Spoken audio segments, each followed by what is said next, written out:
नाज़रीन अस्सलाम वालेकुम एंड गुड इवनिंग। कानून और आप और अली बुखारी आपकी खिदमत में हाजिर। अपने प्रोग्राम को शुरू करते हैं हमेशा की तरह कुछ अपडेट्स के साथ, कुछ बातों के साथ जो अगले हफ्ते में हमारे साथ रहेंगी। इससे पहले कि मैं कुछ काम की तरफ जाऊं या अपडेट्स की तरफ जाऊं, पहले मैं ये कहता चलूं कि जो हमारा एक रेगुलर अब शेड्यूल बन गया है बर्मिंघम और मैनचेस्टर जाने का, अब जो नेक्स्ट आ रहा है दिन वो बर्मिंघम का आ रहा है। बर्मिंघम पहले मैंने अनाउंस किया था या पहले मैंने डिसाइड किया था कि मैं सैटरडे 19th को जाऊंगा, लेकिन अब मैं सैटरडे 19th को नहीं जा रहा, मैं फ्राइडे को जा रहा हूँ, फ्राइडे 18th को। यानी ये जो वीकेंड अब आ रहा है, ये जो फ्राइडे आ रहा है, इस फ्राइडे इंशाल्लाह बर्मिंघम में लोगों से मुलाकात होगी। हमेशा बर्मिंघम बहुत बिजी होता है, बहुत ज़्यादा लोग आते हैं, तो अगर अपना टाइम बुक करना है तो जल्द से जल्द कर लें, ज़्यादा बेहतर होगा। अब अपने अपडेट्स की तरफ चलते हैं, अपने शो को शुरू करते हैं। सबसे पहली चीज़ जो मैं कहना चाहता हूँ before we go into anything else, वो ये कि 14 जून से एक्सपेक्टेड है, वेल एक्सपेक्टेड क्या, 14 जून से रिक्वायरमेंट जो पॉइंट्स पे सिस्टम के अंदर है मेंटेनेंस की, वो चेंज हो रही है। सो उस पर नज़र रखिएगा। मैं इसलिए आज रिमाइंड करा रहा हूँ कि आज 14 मई है। जब आप अगर पॉइंट्स पे सिस्टम में अप्लाई करते हैं और आपने फॉर एग्जांपल स्टूडेंट्स के तौर पे अप्लाई करना है, सो उसमें आपको 28 डेज़ के लिए वो फंड्स अपने अकाउंट में रखने लाजमी होते हैं। सो अगर आप 14 जून के बाद अप्लाई करने का प्लान कर रहे हैं तो आपके पास अभी से अकाउंट में पैसे होने चाहिए, क्योंकि बहुत सारी कॉम्प्लिकेशंस बन चुकी हैं अब इस तरह के मामलों में। और अक्सर ये होता है कि आप एप्लीकेशन करते हो under the points based system, कोई ना कोई टेक्निकलिटी बाइट करती है और आपको उसके ऊपर वो स्टेटस मना कर देते हैं। उसको फिर हम अपील में लेके जाते हैं और अक्सर बहुत सारी चीज़ों को हम जीत लेते हैं। जिस चीज़ को हम जीत नहीं सकते वो ये है कि आपके फंड्स ठीक नहीं थे। अगर आपके फंड्स ठीक ना हो अकाउंट के अंदर, आपके मेंटेनेंस फंड्स पूरे ना हो, तो उसका आप आगे जाके कुछ नहीं कर सकते, बिकॉज सेक्शन 19 अब आ चुका है। सेक्शन 19 का जिक्र मैं पहले बड़ी दफ़ा कर चुका हूँ। सेक्शन 19 सिर्फ ये कहता है कि पॉइंट्स बेस्ड सिस्टम की एप्लीकेशंस जो भी होंगी उसके अंदर जो on the date of application आप इंफॉर्मेशन दे रहे हैं और जो एविडेंस दे रहे हैं, फैसला उस एप्लीकेशन का उसी इंफॉर्मेशन के ऊपर होगा। यानी अगर आपकी बैंक स्टेटमेंट्स के अंदर पैसे शॉर्ट हैं तो आप ये नहीं कर सकते कि जी फॉर एग्जांपल 30 जून को आपने अप्लाई किया और उसके बाद आपके पास अकाउंट में पैसे नहीं थे पूरे, आपने उसके बाद 2 हफ्ते बाद एक और बैंक स्टेटमेंट भेज दी कि जी इसके अंदर मेरे पैसे पूरे हैं, अभी डिसीजन तो नहीं हुआ। ये चीज़ अब नहीं हो सकती क्योंकि सेक्शन 19 आ चुका हुआ है। इसको भी आए हुए अब 1 साल हो चुका हुआ है और काफ़ी इसका इफेक्ट हम अब महसूस करते हैं केसेस के ऊपर। इसलिए मैंने कहा कि मैं बताता चलूं कि जो लोग 14 जून के बाद अप्लाई करना चाहते हैं पॉइंट्स बेस्ड सिस्टम के अंदर, उनकी मेंटेनेंस रिक्वायरमेंट चेंज हो चुकी होगी। केस लॉ काफ़ी सारा चल रहा है, काफ़ी इंटरेस्टिंग केसेस आ रहे हैं और जैसे जैसे वो आते हैं मैं उनका जिक्र करता रहता हूँ। अक्सर वो एक सवाल पूछा जाता है कि जी 7 साल की पॉलिसी का क्या बना, उसके ऊपर जो केस आना था उसमें क्या है। उसके अंदर अभी जो अपडेट है, जो लेटेस्ट इन्फॉर्मेशन है वो यही है कि 7 ईयर्स की पॉलिसी को रिवाइव नहीं किया गया।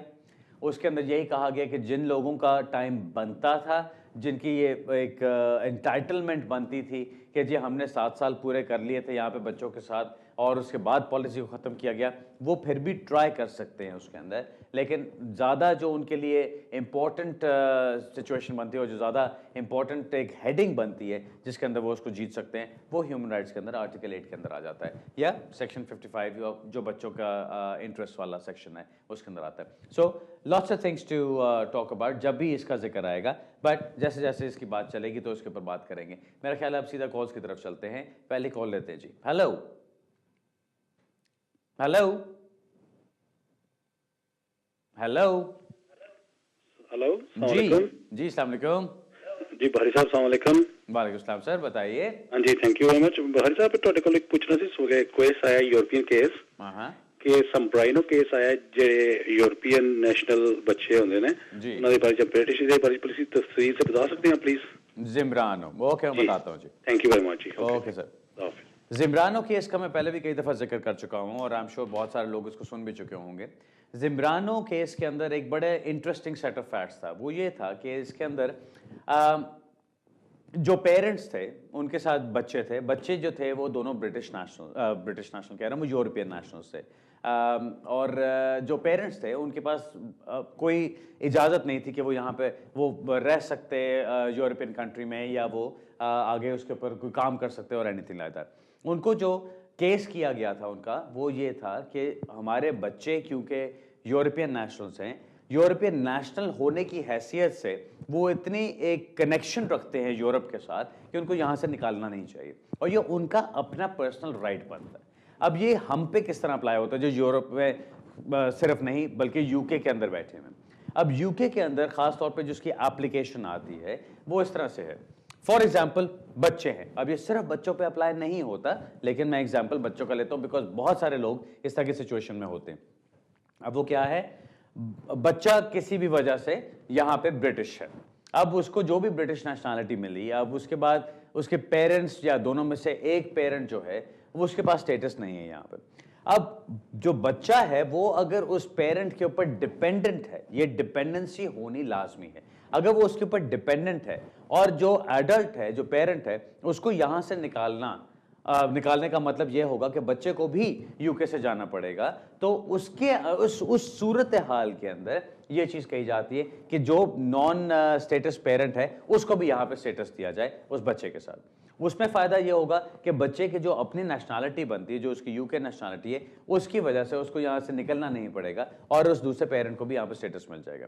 मेन एप्लीकेशंस करते हुए जो भी चीज आपको सोचनी है वो ये, डिपेंडेंट रिलेटिव है, कोई डिपेंडेंट आपके ऊपर ऐसा है जो कि ब्रिटिश नेशनल है अगर या यूरोपियन नेशनल है और वो यहाँ पे रह रहे हैं, आपके ऊपर डिपेंडेंसी होनी जरूरी है। मेरे पास अक्सर केस आते हैं, पिछले हफ्ते मेरे पास एक साहब आए थे, आके कहते हैं कि जी मैं स्टूडेंट हूँ यहाँ पे, मेरा स्टेटस अब ख़त्म हो रहा है, मुझे एक्सटेंशन नहीं मिलेगी। मेरी पुप्पो हैं, वो कहती हैं कि मैं ब्रिटिश नेशनल हूँ तो तुम मेरे केयरर बन के रुक जाओ यहाँ पे। अब इस तरह की चीज़ खाली ये कह देने से नहीं बनता। अब इस सिचुएशन में क्या चीज़ होती तो ये कामयाब हो सकता था, अगर वो जो पुप्पो जी हैं वो इनके ऊपर डिपेंडेंट हैं। फॉर एग्जाम्पल उनके अपनी कोई बच्चे साथ नहीं है जो उनको लुक आफ्टर कर सकते हो, या कोई ऐसी सिचुएशन नहीं है कि जहाँ पे वो अपने आप को लुक आफ्टर कर सकते हो। ये साहब जो हैं इनका अपना स्टेटस और कोई नहीं है, लेकिन ये उनको लुक आफ्टर करते हैं और वो इनके ऊपर टोटली डिपेंड करती हैं अपने फाइनेंसेस के लिए, अपनी डे टू डे चीज़ों के लिए, शॉपिंग के लिए, कहीं बाहर जाना, कुछ भी करना, उसके लिए उनके ऊपर ये डिपेंड करती हैं। अगर ये सारी चीज़ें बीच में आती हैं तो फिर ब्रिटिश नेशनल, डिपेंडेंट और नॉन नेशनल, उसकी बेस पे ये एप्लीकेशन की जा सकती है। क्योंकि मैं बहुत सारी इस तरह की एप्लीकेशन को डील करता रहता हूँ, तो कुछ होम ऑफिस की जो कम्युनिकेशन होती है उससे भी आपको अंदाजा हो जाता है कि होम ऑफिस किस नज़र से इसको देख रहा है और किस तरह लेके चल रहा है। अभी तक जो मेरी अंडरस्टैंडिंग है होम ऑफिस की वेबसाइट के ऊपर, अभी तक उन्होंने ये लिखा हुआ है कि हमने अभी इसकी कोई कंफर्मेशन नहीं की है कि इसको एग्जैक्टली किस तरह से ट्रीट किया जाएगा, लेकिन वो ये मानने को तैयार हैं कि हम इसके ऊपर फॉर्मल पॉलिसी फॉर्मुलेट करेंगे। जितनी देर नहीं करते उतनी देर आप एप्लीकेशन कर सकते हैं, और जिसके लिए कोई एप्लीकेशन फॉर्म होना लाजमी नहीं है, लेकिन बेहतर है कि EA2 फॉर्म के ऊपर किया जाए इसको।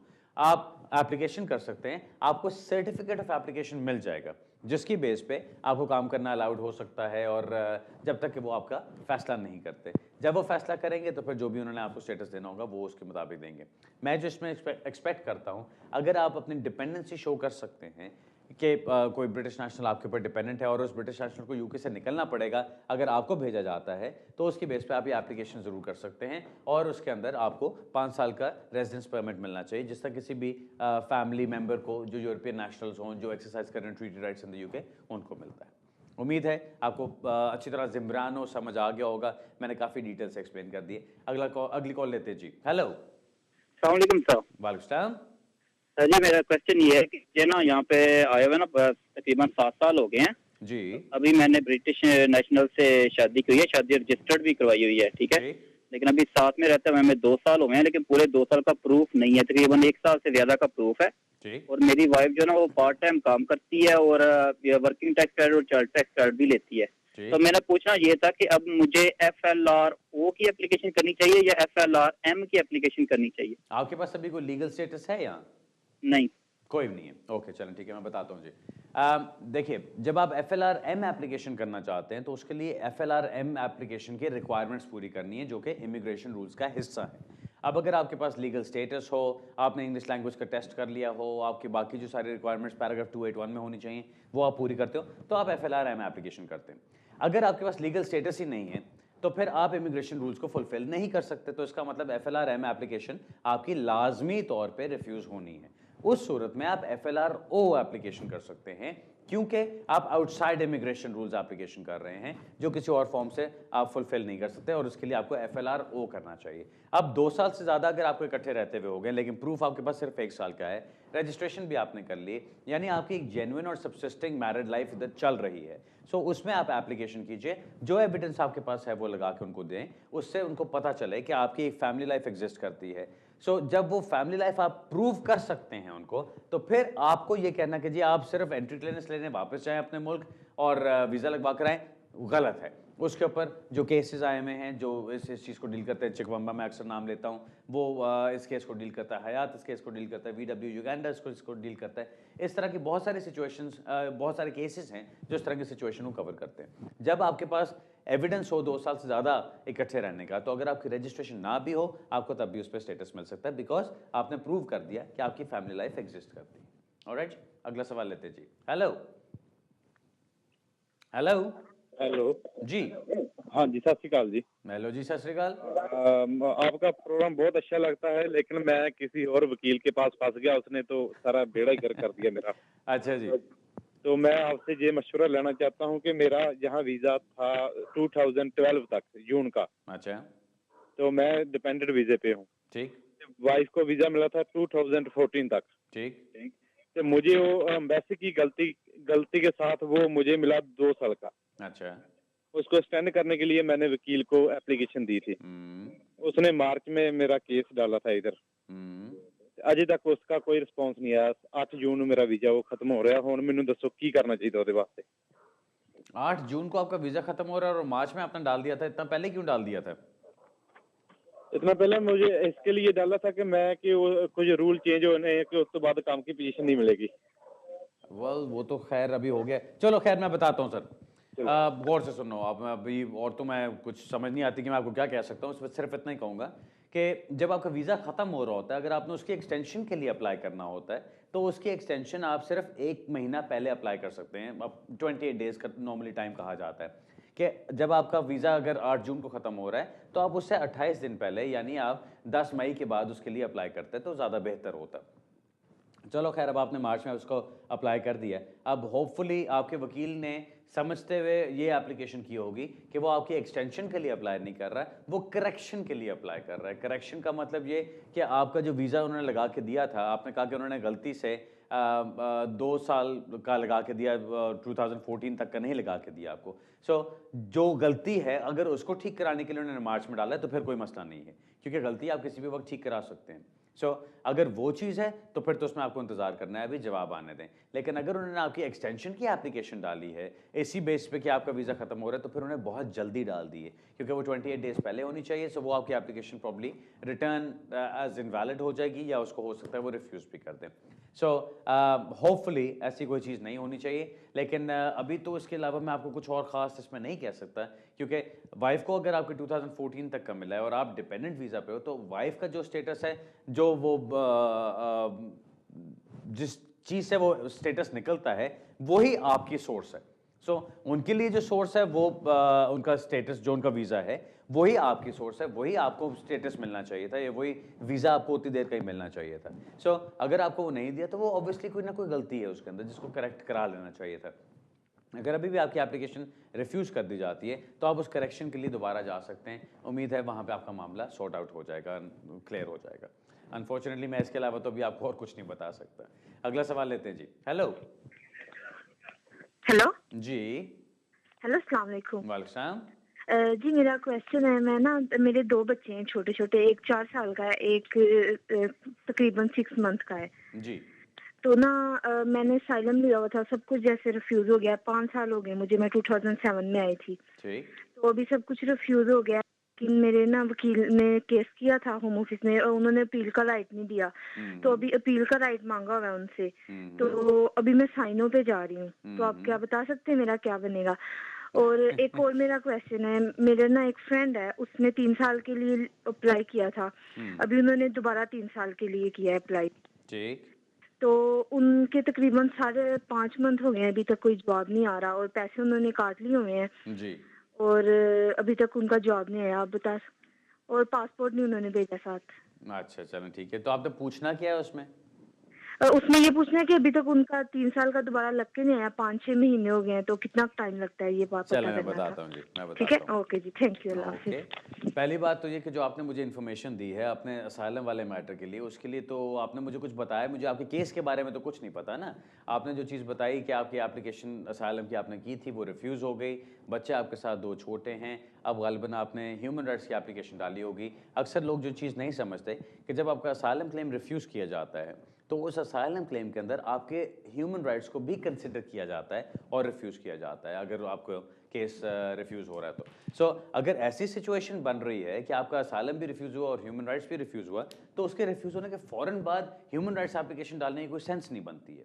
क्योंकि अनलेस आप कुछ सर्कमस्टांसेस में चेंज दिखाएं, अगर कोई चेंज आई है, कोई मटेरियल चेंज आई है, कोई आपका नया रिलेशनशिप शुरू हो गया, कोई और ऐसी सिचुएशन हुई। अब आपने बताया कि एक बेबी आपका 6 मंथ्स का है। अब मुझे जो अभी तक आपने बताया उसमें आपने ये नहीं कहा कि आपके हस्बैंड आपके साथ हैं कि नहीं हैं या आपके पार्टनर आपके साथ हैं कि नहीं। सो हो सकता है उसमें कोई चेंजेस सर्कमस्टांसेस आया हो जिसकी वजह से आप दूसरी एप्लीकेशन कर सकती हैं या फ्रेश एप्लीकेशन कर सकती हैं। सो अभी उसके ऊपर मैं आपको कुछ नहीं कहूँगा। जहाँ तक बात है कि अपील का राइट नहीं दिया उन्होंने, आपको कब मिलेगा, वो कैसे होगा? अपील का राइट याद रखें, अपील का right bye operation of law मिलता है। हर एप्लीकेशन को अगर वो रिफ्यूज़ करते हैं तो उसमें अपील का राइट नहीं बनता।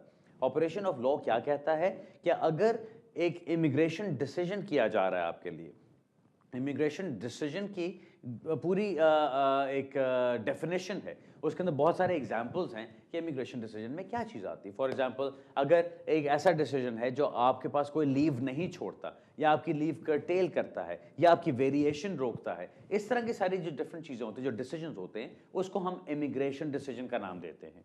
अगर इमिग्रेशन डिसीजन किया जाता है उसके बाद आपको अपील का राइट मिलना चाहिए अगर पहले उन चीज़ों को कंसिडर नहीं किया गया।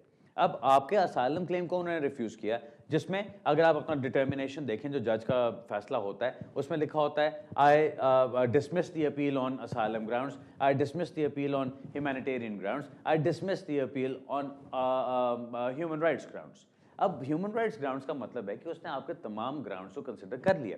हाँ, अगर आपके ग्राउंड्स को कंसिडर नहीं किया गया तो फिर आपकी ह्यूमन राइट्स की नई एप्लीकेशन डालना बिल्कुल बजा है, बिल्कुल ठीक है, वहां पे आपको डालनी चाहिए और उसको पूरा पूरा आर्ग्यू करना चाहिए। अभी जो आपने सिचुएशन बताई इसके अंदर आई एम नॉट श्योर कि उसका क्या एक्चुअल राइट बनता है। दूसरी बात आपकी जो राइट ऑफ अपील वाली बात है, अब इसमें आपको राइट ऑफ अपील तब मिलेगा अगर आप ये प्रूव कर सकें कि कोई नई चीज़ की गई थी, क्योंकि अगर फ्रेश क्लेम के तौर पर उसको किया गया है और फ्रेश क्लेम को रिफ्यूज़ किया गया तो पैराग्राफ 353 के तहत अनलेस उसके अंदर कोई ऐसी चीज़ है कि जो वो समझते हो कि which could justify right of appeal या which could get a decision different from the previous decision, तो फिर वो चीज़ करते हैं। यानी अगर कोई फैसला उसमें चेंज किया जा सकता है या होना चाहिए तब बात बनती है, तब जाकर राइट ऑफ अपील मिलता है आपको। अब इस सिचुएशन में जो आप बात बता रही हैं, मेरा ख्याल है बेस्ट यही है कि जितना आपको ज़्यादा टाइम गुजरता है उसके बाद आप दोबारा अप्लाई करें, उनको दोबारा बताएं कि जी अब चेंज ऑफ सर्कमस्टांसेस ये है, इसके मुताबिक अब मुझे यहाँ पे स्टेटस मिलना चाहिए, तो फिर आपको उसमें स्टेटस मिलेगा या आपको अपील का राइट मिलेगा। दूसरा सवाल आपका जो आपने पूछा कि 3 इयर्स की डिस्क्रिप्शन लीव किसी को मिली थी, उन्होंने अब एक्सटेंशन के लिए अप्लाई किया, कितना टाइम लगेगा?